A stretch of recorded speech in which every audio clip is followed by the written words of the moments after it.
questioning your motivation. I'm questioning Trump's, okay? And if we can say that you went there in good faith, but maybe, just maybe, he wasn't there in good faith. I mean, you sold him on the Iran deal and he took it in. I mean, give me a break, okay? So the idea here is that your motivation is sound, but what's the impact? And I think a lot of people out there, fans of yours, people who love you, people who are fans of you, like me, I've been fans of you. You don't have to patronize me, dude. I don't know you. I never met you. I'm just saying that this comes from not everybody has to like it. That's what we said. There are people who didn't want it to happen at all. You sound like one of them. It's okay. No. But did you hear what I said? Yeah. Like, what is the alternative to not talking? Just sit at your lunch table and don't talk to anybody. The idea here is that your motivation is sound, but what's the impact? And I think a lot of people out there, fans of yours, people who love you, people who are fans of you, like me, I've been fans of you. You don't have to patronize me, dude. I don't know you. I never met you. I'm just saying that this comes from not everybody has to like it. That's what we said. There are people who didn't want it to happen at all. You sound like one of them. It's okay. Did you hear what I said? Yeah. Like, what is the alternative to not talking? Just sit at your lunch table and don't talk to anybody. I said in the piece I did not think that was going to happen. In that case, then go with I love the people on either side who ignore the parts they don't like and then and I just did it. It wasn't like it was 3 weeks ago. Bill Maher recently grabbed dinner with none other than Donald Trump, and as expected, the liberal corners of the internet completely lost it. Progressives, Twitter activists, and the usual outrage brigade were practically foaming at the mouth, begging Maher to stay at least 100 feet away from anything remotely connected to the White House. Fast forward a few days, and Maher does what he does best, invites one of those very same critics onto his show. This guest wasted no time wagging the finger chastising Maher for daring to break bread with the so-called devil himself. But if you know Bill Maher, you know he wasn't just going to sit there and smile politely. He fired right back, hard. He reminded his guest and everyone watching that last he checked, this was still America, land of the free, home of the First Amendment. And yes, that includes the freedom to grab dinner with Trump if you feel like it. Maher stood his ground, stating, "Plainly, I reported what I saw. I gave my honest account. That's all I ever do." The guest, to his credit, tried to meet him halfway, kind of. "Bill," he said, "I think you're right that people blew this out of proportion. It's not some historic peace summit. You're not Churchill. Trump isn't FDR. And Kid Rock sure as hell ain't Stalin." So far, so good. But then came the twist, the classic move. What starts as praise quickly turns into a slap in the face. "Bill, I think you've fallen into the trap," the guest continued. "I'm speaking for 99% of the internet here. You've played the game where proximity equals principle. It's not your intentions people are questioning. It's the optics. We love you, Bill. Everybody loves you." Now let's pause for a moment. You know this trick. The classic sycophant playbook. First, flatter. Lull them into a false sense of warmth. And just when the target starts to lean back in their chair, bam, here comes the hammer. Right on cue. But Maher wasn't fooled for a second. He saw it, coming from miles away, and shut it down before the guy could even finish setting the trap. We'll get to Maher's glorious response in just a second. But first, let's wade through a little more of this cringe-inducing faux admiration. "I'm not questioning your motives," the guest insisted.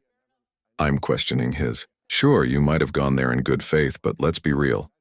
Trump probably didn't. You pitched him on the Iran deal and he nodded along. Come on, let's not pretend this was some balanced exchange of ideas." And then he dropped this gem.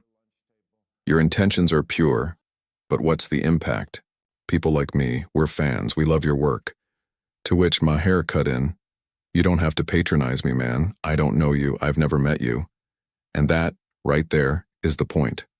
Not everyone has to love every dinner invite. That's the deal.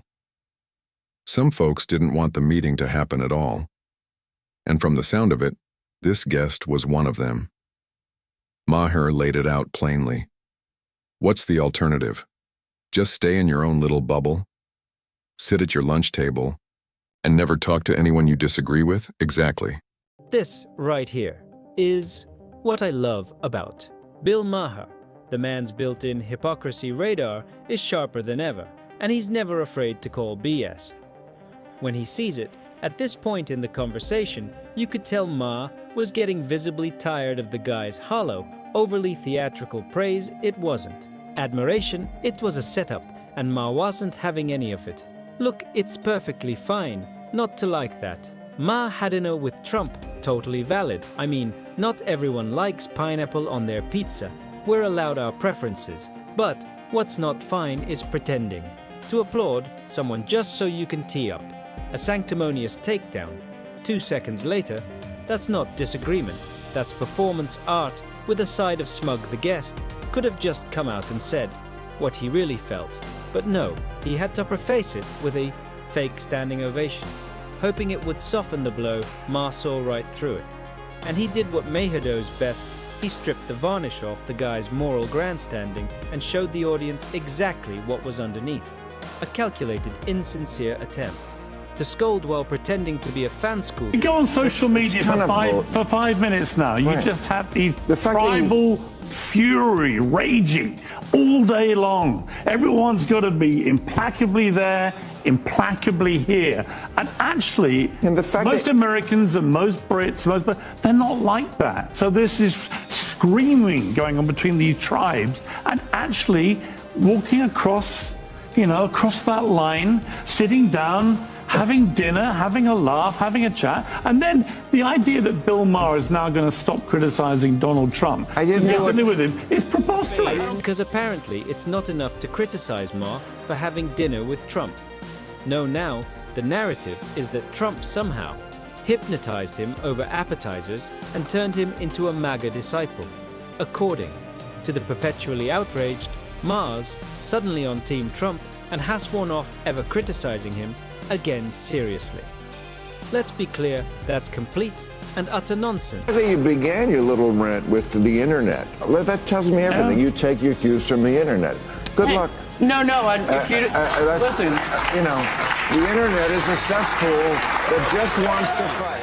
And has said repeatedly is that he's not interested in joining the cult of outrage that nitpicks Trump for things that don't even matter. There's a difference between thoughtful criticism and blind partisan rage, and Ma knows the difference the left used to know it too. But now, if you so much as talk to Trump without spitting in his face, you're labeled a traitor. Maher's not playing that game. He's always been a independent thinker and no dinner. No matter how controversial changes that. Be changed by I said in the piece I did not think that was going to happen. In that case, then go with I love the people on either side who ignore the parts they don't like and then and I just did it. It wasn't like it was 3 weeks ago. I mean, watch it again. Maybe you'll find something new in it. It's not a judgment. Although, Bill, I don't know what the hell you said to him at dinner, but all hell broke loose within about 3 days of that dinner. He was doing Were you giving him economic advice in there? No, I mean, he was doing the tariffs well before. At this point, you almost have to feel a little bad for the guy. He looked completely lost, like someone who wandered into the wrong party and only realized it wasn't a costume event after everyone started staring. You could see it in his face: confusion, disbelief, maybe even regret. This was not what he signed up for. He wasn't expecting the sharp jabs from Bill Maher, let alone the surprise tag team smackdown courtesy of Piers Morgan. He thought he was walking into the studio to drop a smug little monologue, bask in his own moral superiority, and strut out with that self-satisfied smirk. But reality had other plans. Instead of the easy ideological victory he was clearly banking on, he walked straight into a buzzsaw, razor-sharp logic, unapologetic truth-telling, and no patience for prepackaged talking points. He wasn't ready for a real debate. He came with tired slogans and the naive belief that Maher would just roll over under progressive pressure. Big mistake. Maher doesn't roll over. He dissects. And with Piers chiming in, the poor guy didn't stand a chance. This wasn't just a takedown. It was a televised reckoning. But Maher wasn't finished. As you know, he said, 12 days ago I had dinner with President Trump.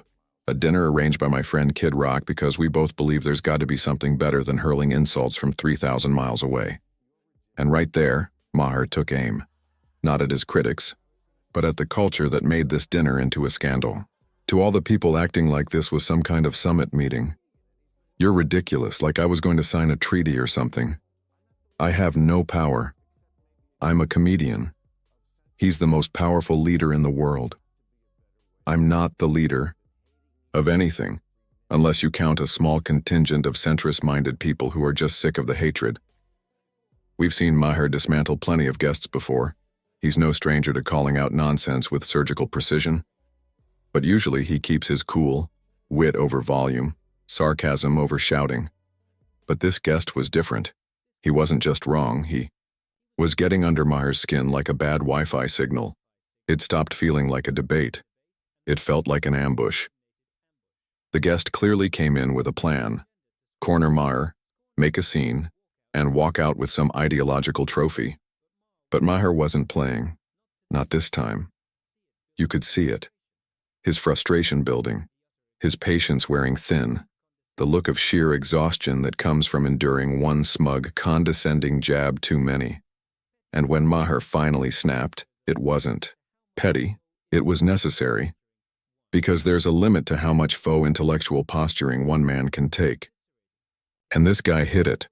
But even before that moment, Maher had already fired back, at the mob who turned a dinner into a war crime. Okay, so meet up in person. Maybe it'll be different. Spoiler alert. It was. First good sign? Before I left. For the Capitol, I had my staff print out a list of almost 60 different insults Trump had thrown at me over the years. Stuff like stupid, dummy, low-life dummy, sleaze, sick, sad, stone-cold crazy, really a dumb guy. His show is dead. 60 of them. I brought the list to the White House. I wanted him to sign it. And he did. You could hear it in his voice. Maher wasn't just defending a dinner, he was defending a principle. He laid it out raw, honest, and unapologetic. He didn't break bread with Trump because he supports him. He did it because he believes in talking, in conversation, civility, and the increasingly endangered idea that we should be able to engage with people we disagree with. In another universe, this wouldn't even be controversial. In that world, tolerance isn't a weakness. Respectful disagreement is a virtue, not a trigger. But we don't live in that world. We live in a time where who you're seen with matters more than what you actually say. Where nuance is dead, and outrage is the national sport. One dinner with the wrong person, and suddenly you're a traitor, a sellout, a villain. Maher knows this, and he still stood his ground. Because at the end of the day, he wasn't just defending a meal. He was defending the belief that free thought and open dialogue should never be sacrificed at the altar of tribal politics.